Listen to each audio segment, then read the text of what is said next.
My wife 31F set a specific time for intimacy with me 31 meters, and I don't know how to feel about it. It started with a calendar notification, not a text, not a conversation, just a soft ding from my phone that said, greater than Thursday, 8:30 p.m., intimacy. At first, I thought it was a mistake, some kind of auto-sensed reminder from one of those self-help apps my wife, Sarah, had downloaded months ago. But when I walked into the kitchen that evening and asked, "Hey, did you add something weird to my calendar?" she didn't look confused. She just said very calmly, "Oh, yeah, I thought it might help us." That help us hung in the air like a silent alarm I couldn't unhear. We'd been married for 6 years. Together for almost 10, and like every couple past the honeymoon phase, we'd had our rough patches, long work hours, family drama, the endless list of little responsibilities that crowd out closeness without you even realizing it. But this, putting intimacy on a calendar, it felt mechanical,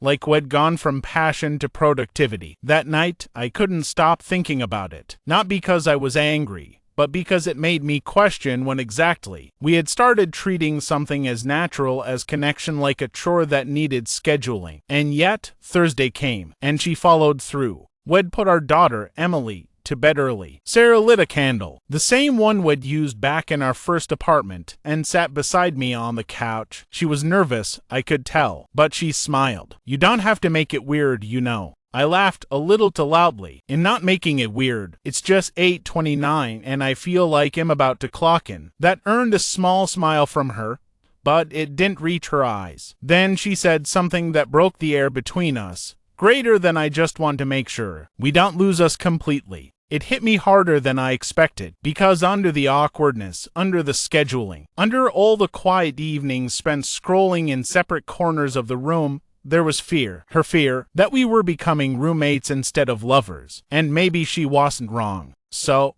we did it. But it wasn't passionate. It wasn't wild. It was quiet, tender. And when it was over, she held onto me a little longer than usual, like she needed to feel that the effort, however forced, still meant something. Afterward, she fell asleep quickly, her hand resting against my chest, and I lay there in the dark, staring at the faint glow of the alarm clock, wondering what this really meant. Was it a sign that she still cared enough to try? Or a sign that we'd become so disconnected that intimacy had to be planned like a dentist appointment? Over the next few weeks, it became routine. Every Thursday night, sometimes she'd dress up, sometimes she wouldn't. Sometimes it felt good, sometimes it felt obligatory. But she never canceled, and she never forgot. And the strangest thing, neither did I. I'd catch myself thinking about it midweek. Not in a lustful way, but in a way that made me feel like we were preparing for something bigger than the act itself, like it was her way of keeping the thread between us from snapping completely. Then one Thursday, she didn't show up. At 8:30, I sat there waiting in the dim light of the living room. 8:35, 8:40, nothing. She was in the bedroom, scrolling on her phone, expression distant. "Hey,"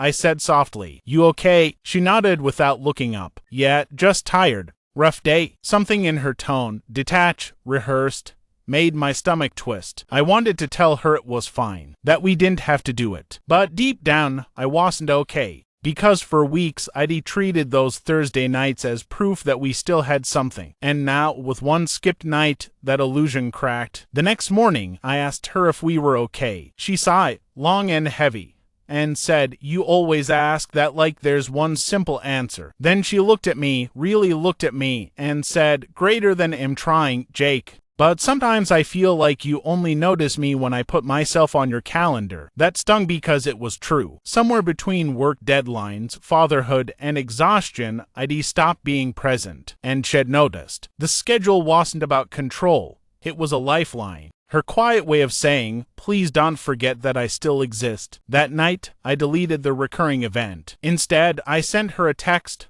"Greater than Don's schedule tonight. It'll surprise you." She didn't reply right away. But when she came home, she found the candles already lit, the same scent, the same playlist, the same quiet effort she'd been making all along. And for the first time in a long time, she smiled like she used to. It wasn't the calendar that fixed us. It was realizing that intimacy, real intimacy, doesn't come from planning when it happens, but from remembering why it matters. End of part 1. Continuation. The space between us for a while. Things got better. Not perfect, but better. The surprise I planned that night, the candles, the quiet, the way I looked at her without needing a clock to remind me. It worked. Sarah softened. She laughed more, touched me more, smiled with that same shy curve she used to have when we were first dating. And I let myself believe we were finding our way back. But the thing about marriages that start cracking isn't the first fracture. It's what seeps into the space between. The silence, the small misunderstandings, the things left unsaid because both people are tired of saying the same thing again and again. It began to show again 3 months later. I came home one night, late from work, another project that just couldn't wait. She was sitting on the couch with her laptop, headphones on, watching something. I kissed her head, but she didn't even look up. Just mumbled, "Hey." That one word, "hey," used to mean warmth, comfort. Now it sounded like a placeholder, something automatic. I took a shower, came back, and she was asleep on the couch, her laptop still open. The screen glowed with a paused video. Something about emotional detachment in long-term relationships. My chest tightened, not because she was watching it, but because Shed felt the need to. The next morning, she acted like everything was fine. Made coffee, asked about work, kissed me goodbye, but her smile didn't touch her eyes. I wanted to ask if she was okay, but I didn't. Instead, I told myself she'd talk when she was ready. Weeks passed like that. Little signs that something was breaking again. She started sleeping with her phone under her pillow. She'd get quiet during dinner, then say she was tired and go to bed early. When I reached out for her, just to hold her, she'd flinch. Not out of fear, but like my touch startled her, like she'd forgotten what it felt like. Then came the text. I was at work when my phone buzzed. It was from her.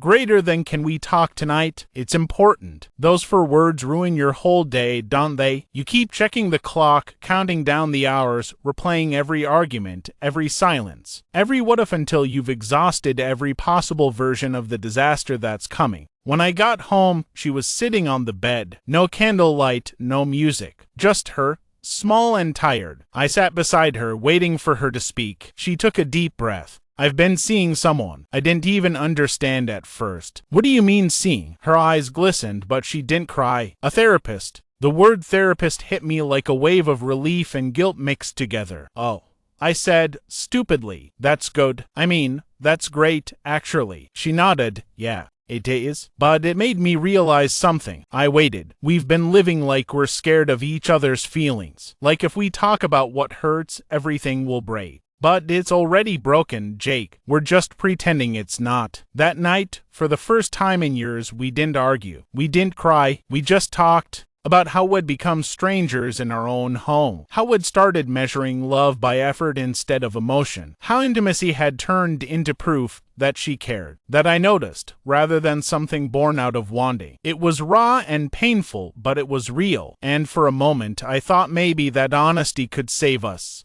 We agreed to try therapy together, to start slow, to rebuild without calendars or rules, and at first it worked. There were days I'd catch her humming in the kitchen again, and she'd let me pull her close without hesitation. But deep down, something had shifted, not in her, in me, because every small gesture, every soft touch, now came with a silent question in my head, would she still be doing this, if I hadn't noticed her slipping away? Months later, our therapist asked us both to write down one thing we missed most about each other. I wrote, "I miss when she looked at me like she wanted me there." She wrote, "I miss when he didn't need a reason to touch me." We both sat there, reading those words in silence, because they meant the same thing, just from opposite sides of the same loss. Then, one evening in early spring, Sarah told me she wanted space. Not a breakup, not a divorce, just space. "I don't know who I am anymore," she said quietly. "Everything feels like routine, even us trying to fix it." I wanted to argue, to tell her that love was supposed to be work.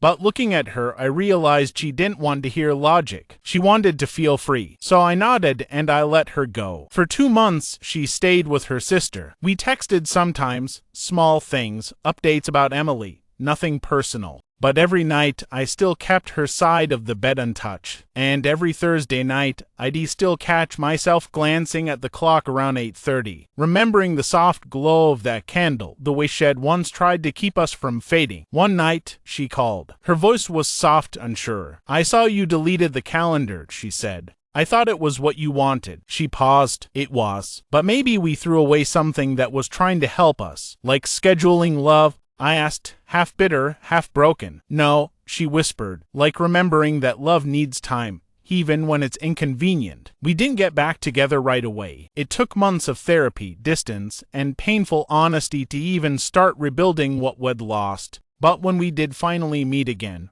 one quiet Thursday evening, there was no alarm, no event reminder, no structure. Just her standing in the doorway, smiling that same quiet, nervous smile she'd had the first time she invited me in. And when I asked her if she wanted to come home, she didn't answer. She just reached out and took my hand, ending the quiet goodbye. It's strange, really, how love doesn't end in a single moment. No slammed door, no final argument, no dramatic goodbye. Sometimes it just fades, like a candle running out of wax, the flame trembling before it disappears. Months after Sarah left, I came home from work one evening and found one of her old scarves tangled at the back of the closet. It still smelled faintly of her perfume, soft, familiar, haunting. I sat on the floor, holding it, realizing that this empty house, this silence, this ache, was the price of all the words I never said. For the first time, I cried, not out of anger, but because I finally understood. Love isn't kept alive by big promises. It's kept alive by the small, everyday acts, the touch, the glance, the choosing of each other even when it's hard. And somewhere along the way, we both stopped choosing. I don't blame her anymore. I don't even blame myself. We were two people trying to hold onto something that had already changed shape, trying to love ghosts of who we used to be. Maybe that's what love really is sometimes. Not forever, but a lesson. A reminder that even the deepest connections can fade if left in silence too long. Now, when people ask about Sarah, I tell them the truth. She was the love of my life. And maybe that's enough. Because even if it didn't last forever, for a while, it was everything. And that will always matter.